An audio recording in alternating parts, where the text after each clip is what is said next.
مذاہب کے لوگ ہیں، عقیدے کے لوگ ہیں، ان کا حق بنتا ہے کہ جو قومی نشریاتی ادارے ہوتے ہیں ان میں ان کا بھی اتنا ہی حصہ ہو.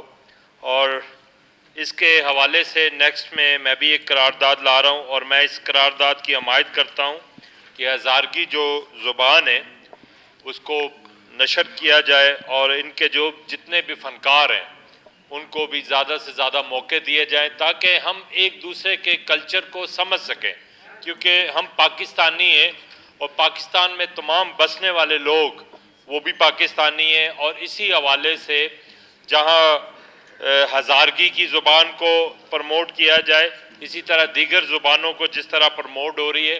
اور میں بھی سر اس پہ بات کرنا چاہتا ہوں کہ یہاں ان کے بجٹ کو کٹ آف لگا ہے، بلکہ بجٹ کو کٹ آف نہیں لگا، بلکہ وہ تو لوگوں کو نکال رہے ہیں.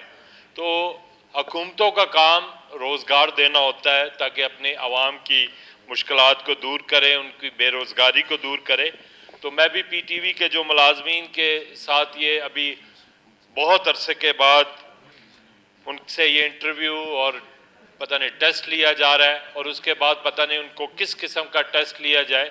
تو میں سمجھتا ہوں کہ اس پی ٹی وی ادارے کو سب سے زیادہ مضبوط ہونا چاہیے، کیونکہ جب ہم چھوٹے تھے تو ایک ہی خبر نامہ پی ٹی وی سے 9 بجے چلتا تھا، ہمارے والدین ہمیں بٹھاتے تھے کہ خبریں سنیں.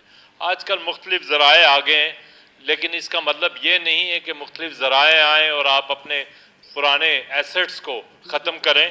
پی ٹی وی کو پروموٹ کیا جائے اور اس کو اسی لیول پر لایا جائے جس طرح پاکستان پی ٹی وی کا نام پوری دنیا میں تھا. تو میں آپ سے گزارش کرتا ہوں. شکریہ خلیل جوہر تھینک یو صاحب. آیا قرارداد نمبر 126 منظور کی جائے؟